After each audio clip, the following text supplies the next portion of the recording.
د ټولو نه لومړی خو د میډیا ملګرو شکریا دا کوم چې موږ له موقع راکړه چې موږ خبرې وکړو عوامو ته خپل اواز خپل پیغام چې کوم دی ورسو. زما تعلق چې کوم دی د قومي وطن پارټۍ سره دی او د ویلیج کونسل حسنزی چیرمین یم. تاسو ته څنګه چې پته ده چې څو ورځې مخکې باران د وجې چې کوم دی سیلاب راغی او هغه سیلاب خصوصي طور چې کوم دی ډسټرکټ چارسده مردان دا ډیر زیات متاثره کړل. په هغې کې چې کوم دی د ټولو نه زیاته نقصان چې کوم دی زیات ډسټرکټ چارسدې ته وشو او د ټولو نه زیات نقصان چې کوم دی هغه زمیندارو ته وشو. کوم چې زمونږ طرف ته نیرونه راغلي دي هغه ټول د سیلاب د وجې چې کومې لښې رالي هغه خټې مټې ټولې په نیرونو کې او په ولو کې چې کوم دی پاتې شوې.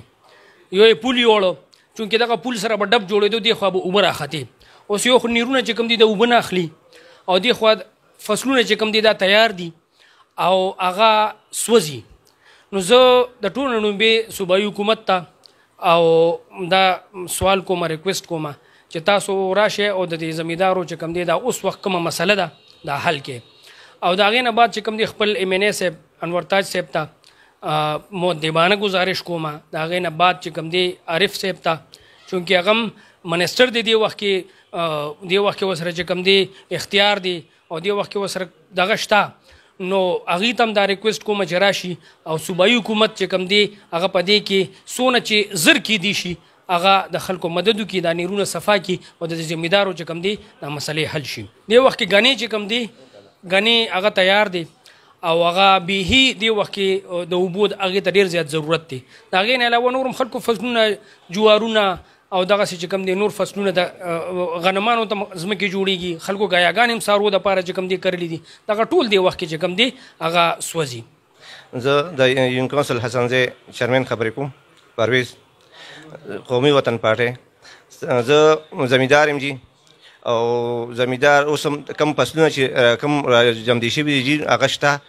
نو دې وخت کې سیلاب راغلی و هغه پولې زموږ یوړو چې کم پولې یوړو نو هغې تنبې به ښکته کېدې موږ ته به اوبه راډب شي هغه اوبه به دې خو راتلې. اوس هم که دا کم نیرونه یو دا راصفا شي خټې پکې پرتې دي چقړې پرتې دي نو هغه حکومت وخت ته زه وایم چې دا کله دا نیرونه صفا شي نو موږ ته به هغه اوبه راشي. دا فصلونه به زمونږ اوس تیار کار دی د کم تاوانونه هم پرې کړي دي نو دا رانه اوس مږې او وینه او دا هر څه رالوېږي ته به برباد کېږي. نو پکار دی حکومت ته چې دا صفایي وشو نو موږ ته به لږې ډېرې اوبه راځي څه ناسه کار به کېږي. اوس زمونږ نه ګنیګان خرابېږي جي نو دا جوارانو رانه خرابېږي د غنمو وخت را روان دی هغې ته پټي جوړول دي دا هر څه همدغسې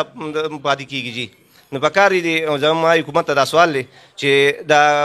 نیرونه صفایي وکړي او د اوبه موږ ته راشي موږ به ډېر په سهولت کې شو. او چې موږ د حکومت ته خواست کوو چې زمیندار د کم تاوان شوی چې دې لږه ډېره ازاله خو ورکړی شي ځکه چې زمیندار کم تر کم تاوانونه چې شوي دي هغه خواص هم شوي دي. نو دې حکومت ته زه خواست کوم چې یاره دې علاقه ده د عارف احمدزی ده د نورتاج صاحب ده نو چې دې ته هغه سروې وکړي راځي هر وخت راځي خو نیرونو ته توجه نشته چې په دې فصل د اوبه راشي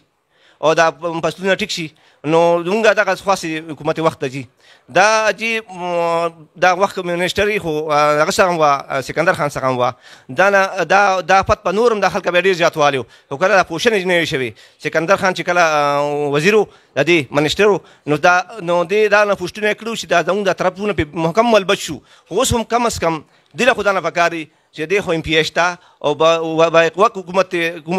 کې دي چې دا شی وکړي دا شي صفا کړي دا نیر او موږ ته اوبه راشي. دې هم وزیر ورڅخه شته منسټر د هماغه ریګیشن ورڅخه شته هر څه ورڅخه شته ستاسو هېڅ کمې ورڅخه نشته خو زموږ تر توجه زمیندار ته بیخي نشته. زمیندار ډېر زیات بېوسه خلک دی بې نقصانه خلک دی